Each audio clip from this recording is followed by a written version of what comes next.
let's start with your remaining chapter. Now the topic is essentials elements of valid contract. कि जो एक valid contract है उसके essential parts क्या होने चाहिए कि जिससे वो वैलिड कॉन्ट्रैक्ट बने. सबसे पहला क्या है, proper offer and it's acceptance. मतलब जो भी एक कॉन्ट्रैक्ट में किसी को हमने अगर ऑफर दिया है, ठीक है, कोई चीज़ करने के लिए कि हाँ मैंने आपको ये चीज़ बेचनी है या आपसे ये चीज़ खरीदनी, तो वहाँ पे वो प्रॉपर ऑफर होना चाहिए और उसकी एक्सेप्टेंस भी होनी चाहिए, तभी वो कॉन्ट्रैक्ट बनेगा. इसके बाद क्या है, intentions to create legal relationship. मतलब कि जो अगर आप ऑफर दे रहे हो या आप कॉन्ट्रैक्ट कर रहे हो, एग्रीमेंट हुआ आपका, तो उसमें वो क्या है, आपकी इंटेंशन होनी चाहिए कि आप लीगल रिलेशनशिप क्रिएट करें. ये नहीं कि आप किसी को धोखा दो या फिर जस्ट मेयर फ्रेंडशिप के बीच में अगर आपने कोई एग्रीमेंट किया है कोई, तो वहाँ पे आपकी कोई इंटेंशन नहीं है लीगली बाउंड की. जैसे हस्बैंड वाइफ के कोई आप प्रॉमिस करते हो कि मैं आपको पॉकेट मनी दूंगा, या बच्चे को अगर पेरेंट्स प्रॉमिस करते हैं पॉकेट मनी, तो that is not a intention to create a legal relation. Legal relationship होता है जब आपको कोई रिलेशन नहीं होता, आप मतलब कि एक फॉर्मल वे में लीगली बाउंड होते हो, that is create a legal relationship. ठीक है, तो वो चीज़ होनी बहुत ज़रूरी है. फिर आता है हमारा लॉफुल कंसिडरेशन. कंसिडरेशन का मतलब क्या होता है, इन रिटर्न समथिंग. ठीक है, अगर तो आप कुछ काम कर रहे हो किसी का, आपने कोई चीज़ खरीदी है, इन रिटर्न ऑब्वियसली आप उसके मनी दोगे या फिर कोई और चीज़ दोगे. ठीक है, तो लॉफुल कंसिडरेशन होनी चाहिए. इसका मतलब क्या होता है कि जो चीज़ है वो लॉफुली हो, ये नहीं कि उसके अगेंस्ट अगर आपने कोई चीज़ किया, आप इलीगल काम करो, स्मगलिंग करो या अनलॉफुल एक्ट करो. ठीक है, वो चीज़ नहीं होनी चाहिए. फिर आता है हमारा capacity of parties to the contract. Capacity of party का मतलब क्या होता है, जो भी पार्टी हैं that should be capable of doing the contract. मतलब कि he should attain the age of majority. ठीक है, ये लीगली वो पर्सन क्रिमिनल वगैरह नहीं होना चाहिए, ताकि ये जो अनसाउंड माइंड का नहीं होना चाहिए. तो उसकी कैपेबिलिटी होनी चाहिए एक कॉन्ट्रैक्ट करने के लिए. फिर आता है हमारा फ्री कंसेंट. फ्री कंसेंट का मतलब क्या होता है कि जो भी हमने कॉन्ट्रैक्ट किया है वो ये 5 चीज़ें हैं, coercion, undue, fraud, misrepresentation and mistake. इन सब से फ्री होनी चाहिए. मतलब कोर्जन क्या होती है कि किसी को डरा धमका के किसी से हाँ बुलवाना. ठीक है, वो चीज़ नहीं होनी चाहिए, किसी को मार के. अनड्यू इन्फ्लुएंस होता है किसी का फ़ायदा उठाना. मे बी वो कोई आपका रिलेशनशिप हो, हस्बैंड वाइफ का हो, टीचर स्टूडेंट का हो, ब्रदर सिस्टर का हो, पेरेंट्स स्टूडेंट चिल्ड्रन का हो. तो ये वहाँ से आप कोई किसी का फ़ायदा उठाता है तो वो अनड्यू इन्फ्लुएंस में आता है. वर्जन में रिलेशनशिप होना ज़रूरी नहीं है, अनड्यू इन्फ्लुएंस में एक रिलेशनशिप होना ज़रूरी है. फ्रॉड आता है किसी आप धोखाधड़ी करते हो. मिसरिप्रेजेंटेशन होता है कि दिखाना कुछ और आपने कॉन्ट्रैक्ट में उसके बाद देना कुछ और. ठीक है, और मिस्टेक होता है गलती से. तो ये सब चीज़ों से कॉन्ट्रैक्ट फ्री होना चाहिए, that is known as free consent. फिर आता है हमारा लॉफुल ऑब्जेक्ट, कि जो भी अगर हम काम कर रहे हैं, जो एग्रीमेंट कर रहे हैं, इट शुड बी लॉफुल. ठीक है, ये नहीं होना चाहिए कि वो लीगली प्रोहिबिटेड है. ठीक है, कोई स्मगलिंग है या कोई आप किसी को नुकसान पहुंचा रहे हो, या जैसे एग्जांपल दिया हुआ है कि बिजनेस ऑफ प्रोस्टिट्यूशन वगैरह और मेकिंग बॉम्ब, ये क्या है, अनलॉफुल एक्ट है. ये आप इसके जो मर्जी आपके चाहे इन कंसिडरेशन जो है, चाहे मनी है या कुछ भी, बट ये लॉफुल ऑब्जेक्ट नहीं है, तो ये चीज़ नहीं होनी चाहिए. Agreement not expressly declared void. कुछ ऐसे नहीं होना चाहिए, कुछ ऐसे एग्रीमेंट होते हैं कि वो एग्रीमेंट डिक्लेयर्ड वॉइड नहीं होता, एक्सप्रेसली उनको डिक्लेयर नहीं किया होता है. जैसे किसी को हमने रिस्ट्रेन कर देना कि हाँ मैं आपको इतने पैसे दूंगा, जो आप शादी मत करना, ये चीज़ मत करना. तो ये चीज़ क्या है कि ये कोई एक्सप्रेसली वॉइड नहीं है. अगला पर्सन वो अपने कॉन्ट्रैक्ट तोड़ सकता है. तो वहाँ पे क्या है, एग्रीमेंट वो चीज़ एक्सप्रेसली जो डिक्लेयर्ड वॉइड होते हैं वो चीज़ नहीं होनी चाहिए. उसके बाद होता है सर्टनटी ऑफ मीनिंग. ठीक है, जो भी है हमने अगर कॉन्ट्रैक्ट किया है कि जैसे it should be a certain, जैसे कोई है मैंने बोला है कि मुझे ऑयल चाहिए, अब मैंने ये नहीं बताया कौन सा ऑयल चाहिए, सरसों का ऑयल चाहिए या कोकोनट ऑयल चाहिए, तो वो चीज़ इट शुड बी सर्टेन कि कोकोनट ऑयल इतने टन्स या इतने लीटर्स चाहिए, तो सर्टेनिटी ऑफ मीनिंग ज़रूर होनी चाहिए कॉन्ट्रैक्ट में। फिर आता है हमारा पॉसिबिलिटी ऑफ परफॉर्मेंस। इसमें क्या है कि जो भी हमने कॉन्ट्रैक्ट किया है इट शुड बी पॉसिबल। कई अब जैसे अब हम एक कोरोना टाइम पीरियड में जा रहे हैं, तो वहाँ पे कुछ चीज़ों की क्या है, पॉसिबिलिटी है ही नहीं, तो हम वो चीज़ परफॉर्म ही नहीं कर पाएंगे। इसलिए जो भी कॉन्ट्रैक्ट है it should be possible to perform. Legal formalities, जो भी कॉन्ट्रैक्ट के, चाहे वो अगर हमने कोई ये लैंड के रिलेटेड, प्रॉपर्टी के रिलेटेड कोई अगर कॉन्ट्रैक्ट किया है, तो उसका लीगली रिटर्न में होना, उसकी रजिस्ट्रेशन होना, साइनिंग वगैरह, तो ये बहुत ज़रूरी होती है। तो अगर कोई कॉन्ट्रैक्ट करते हैं हम, उसकी जो कुछ लीगल फॉर्मेलिटीज़ हैं वो सारी चीज़ें होनी ज़रूरी है, तभी वो वैलिड कॉन्ट्रैक्ट बनेगा। नेक्स्ट है हमारा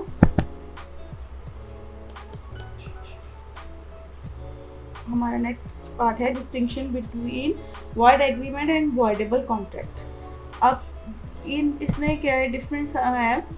जो वॉइड एग्रीमेंट होता है, वॉइड एग्रीमेंट क्या है, वो स्टार्टिंग से ही वॉइड एब इनिशियो, मतलब स्टार्टिंग से ही वो वॉइड है।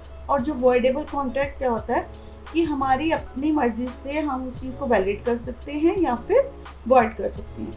लीगैलिटी में a void agreement is without any legal effect, hence can't be enforced by either party.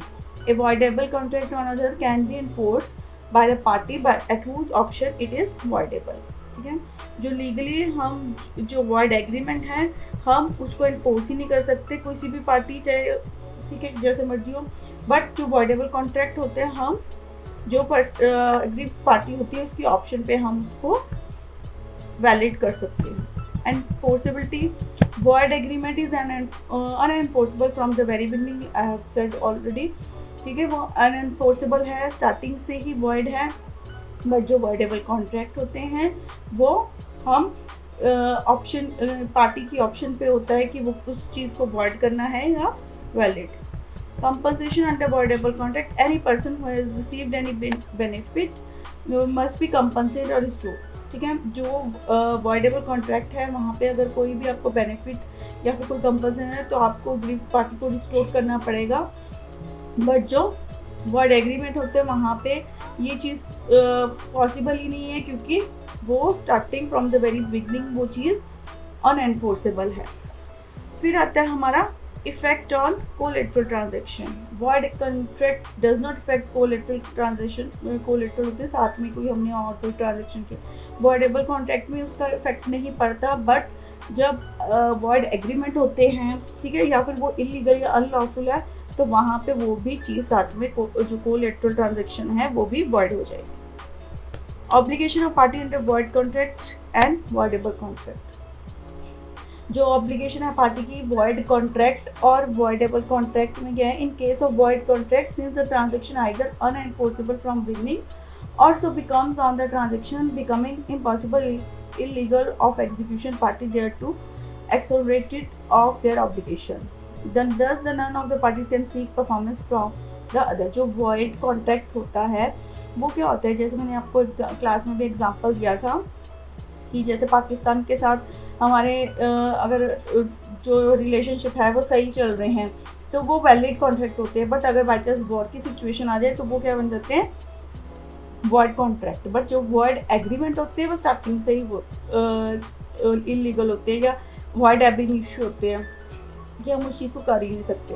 ठीक है, और जो वॉइडेबल कॉन्ट्रैक्ट होते हैं वहाँ पे क्या है कि वहाँ अगर किसी पार्टी को कोई फ़ायदा हुआ है वॉइडेबल कॉन्ट्रैक्ट में या कोई आप कंपनसेशन कुछ लिया है, ठीक है, तो वहाँ पे आप ऑब्लिगेट होते हैं उस चीज़ को रिस्टोर करने के लिए।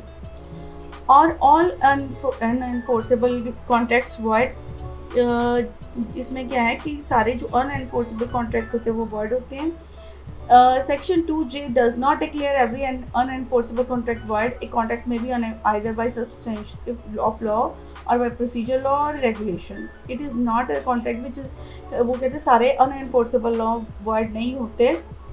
कई बार क्या होता है कि हमारे कोई सब्सटेंसिव लॉ की तरफ से रूल्स एंड रेगुलेशंस चेंज हो जाते हैं या प्रोसीजर चेंज हो जाता है, इस कारण वो वॉइड बन जाते हैं। ठीक है, example, there is a contract with the alien enemy, it is illegal from its inception and therefore would be void under section. मतलब कि अगर एलियन, जैसे चाइना का चल रहा है, वो अभी क्या है, हमारा एलियन एनिमी है, तो ये चीज़ क्या हो जाएगी, हम कोई कॉन्ट्रैक्ट करेंगे तो वो उस that will be illegal from its inception, starting से ही वो वॉइड हो जाएगा।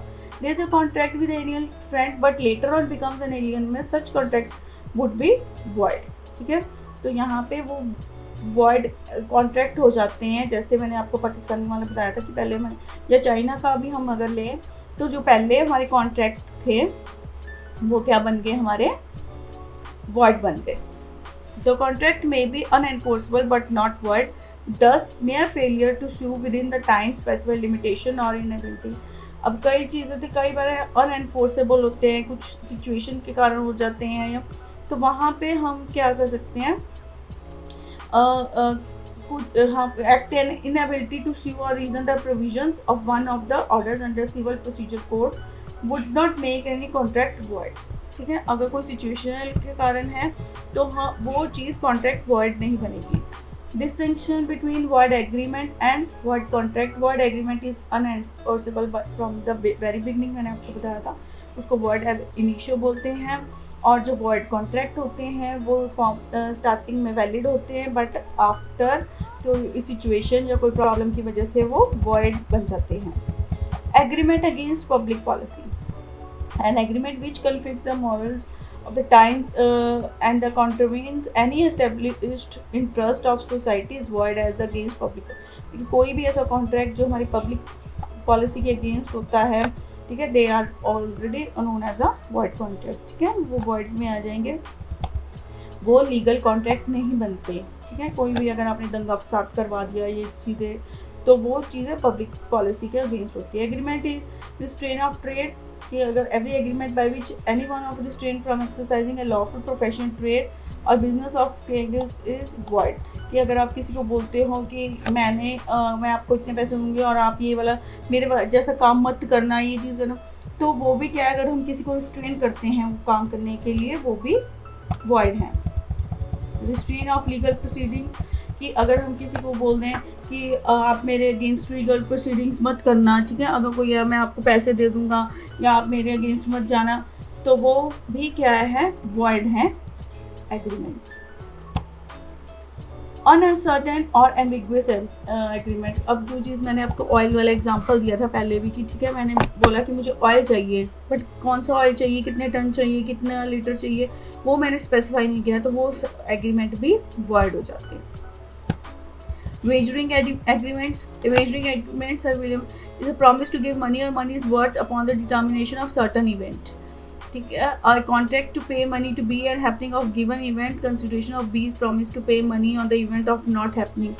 ठीक है, अगर किसी को हमने बोला कि हाँ अगर ये चीज़ हैपन होगी तो हम आपको पैसे देंगे, ये वेजरिंग एग्रीमेंट्स होते हैं, ये भी वॉइड होते हैं। एग्जाम्पल है जैसे A and B bet as whether it would rain और पर्टिकुलर डे और नॉट, जैसे हम सट्टेबाजी कह सकते हैं इसको, तो वो चीज़ भी क्या है, वॉइड है। कंटीजेंट कॉन्ट्रैक्ट, कंटीजेंट क्या होता है कि इसके साथ रिलेटेड होता है कि अगर कुछ होगा, कोई इवेंट होएगा उसके, जैसे contingent contract is a contract to do और not to do something if some event collateral to such contract और does not happen. A contract pays to 10,000 if house is burn, this is a contingent contract. ठीक है, but ये क्या है कि void है, कि अगर ये वैलिड भी हो सकते हैं, वॉइड भी हो सकते हैं। अगर तो वो चीज़ लीगली है, जैसे इंश्योरेंस कॉन्ट्रैक्ट आ गए, ठीक है, तो वहाँ पे तो वो चीज़ वैलिड मानी जाएगी। बट अगर किसी को हम नुकसान पहुंचाने के लिए कंटीजेंट कॉन्ट्रैक्ट करते हैं तो वो चीज़ वॉइड है। That's all, your chapter is completed. Thank you.